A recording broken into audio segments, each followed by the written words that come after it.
সরকারের যোগসাজশ ছাড়া কোনোভাবেই পাবলিক পরীক্ষার প্রশ্ন ফাঁস হওয়া সম্ভব নয় বলে মনে করে টিআইবি। প্রশ্ন ফাঁস নিয়ে তৈরি গবেষণা প্রতিবেদন প্রকাশ অনুষ্ঠানে টিআইবির নির্বাহী পরিচালক ইফতেখারুজ্জামান জানান, ফাঁসকারীদের বিরুদ্ধে ব্যবস্থা না নেওয়ায় একের পর এক ফাঁস চলছে। তবে ঢালাওভাবে সরকারকে দোষারোপ না করতে টিআইবির প্রতি আহ্বান জানিয়েছেন শিক্ষামন্ত্রী।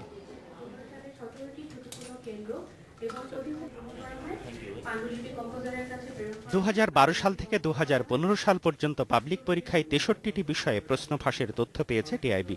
এর মধ্যে 2014 সালের জেএসসি পরীক্ষায় 20টি প্রশ্নপত্র ফাঁস হয়। প্রশ্ন ফাঁসের কারণ হিসেবে অপরাধীদের শাস্তি না হওয়া, কোচিং বাণিজ্য, অবৈধভাবে পরীক্ষার ফল ভালো করার মানসিকতাকে দায়ী করেছে সংস্থাটি।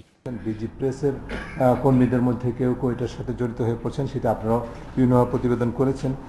জেলা উপজেলা প্রশাসনের কোনো কর্মীগণ বা কর্মকর্তাগণ এটার মধ্যে জড়িত থাকেন। যারা সরকারি পর্যায়ে বিভিন্ন প্রতিষ্ঠানে রয়েছেন, তাদের একাংশের ভূমিকা ছাড়া, একাংশের অংশগ্রহণ ছাড়া, যোগসাজশ ছাড়া প্রশ্ন ফাঁস হওয়া সম্ভব নয়।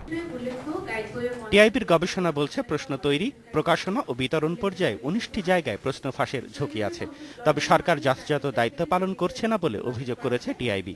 আমরা দেখি যে মন্ত্রী মহোদয় এবং সংশ্লিষ্ট যারা কর্মকর্তা রয়েছেন শীর্ষ পর্যায়ে, তারা সেখানে এক ধরনের মানসিকতা রয়েছে যেটা অস্বীকার করতে হবে। সেটি আসলে অপরাধকে কিন্তু প্রশ্রয় দেয়, মূলত সেটি কারণ। এবং যারা অপরাধ করছেন তারা মনে করছেন যে অপরাধ করে তো পার পাওয়া যায়। টিআইবির অভিযোগ অস্বীকার করে শিক্ষামন্ত্রী বলেছেন, প্রশ্ন ফাঁস ঠেকাতে যথাযথ ব্যবস্থা নেওয়ার পাশাপাশি অপরাধীদের আইনের আওতায় আনছে সরকার। যারা প্রশ্নপত্র ফাঁস করে তারা গ্রেপ্তার হয়ে আজকে 5-7 দিন ধরে প্রেসের সামনে আসছে। আপনারা তো রিপোর্ট দিচ্ছেন আমাদেরকে, দেশবাসীকে। ওই রিপোর্ট আগে পড়ুক, তারপর দেখব। টিআইবি মনে করে, প্রশ্ন তৈরিতে ডিজিটাল পদ্ধতি অনুসরণ, ধাপ কমানো ও পাবলিক পরীক্ষা অপরাধ আইনে শাস্তির পরিমাণ বাড়ালেই প্রশ্ন ফাঁস বন্ধ করা হবে। সুজন মেহেদি, ইন্ডিপেন্ডেন্ট নিউজ, ঢাকা। এ বিষয়ে কথা বলতে আমাদের সঙ্গে যোগ দিচ্ছেন চট্টগ্রাম শিক্ষা বোর্ডের পরিদর্শক সুমন বড়ুয়া। কথা বলছি তার সঙ্গে। সুমন বড়ুয়া, প্রশ্ন ফাঁস একটি বড় সমস্যা হিসেবে দেখা দিয়েছে প্রত্যেক পরীক্ষা, প্রায় প্রতিটি পরীক্ষার আগেই দেখা যাচ্ছে পরীক্ষা শুরু হওয়ার আগেই প্রশ্ন শিক্ষার্থীদের হাতে কোনো না কোনোভাবে চলে আসছে। এই প্রশ্ন ফাঁস ঠেকাতে সরকার যে পদক্ষেপগুলো নিয়েছে সেগুলো কি যথেষ্ট বলে মনে করেন আপনি?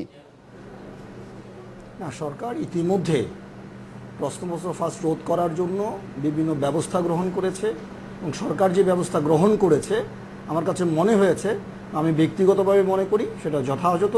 এবং এ কারণে বিগত কয়েকটি পাবলিক পরীক্ষায় আমরা দেখেছি প্রশ্নপত্র ফাঁসের যে বিষয়টি আছে সেই বিষয়টা নেই।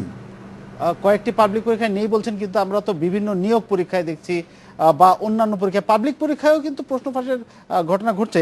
সম্প্রতি গতকাল শিক্ষামন্ত্রী বলেছেন যে প্রশ্ন ফাঁসের সঙ্গে এক শ্রেণীর শিক্ষকও জড়িত থাকার কথা এবং তাদেরকে শিক্ষকতা পেশা ছেড়ে দেওয়ার পরামর্শ আপনি জানিয়েছেন। আপনি কিভাবে দেখেন বিষয়টা? না, আমার কাছে মনে হয় যে প্রশ্নপত্র তৈরি, পরিশোধন এই প্রক্রিয়াটার সাথে শিক্ষকরা জড়িত থাকে। এর পরের যে প্রক্রিয়াগুলো আছে, যে ধাপগুলো আছে, সেগুলো শিক্ষকরা জড়িত থাকে না।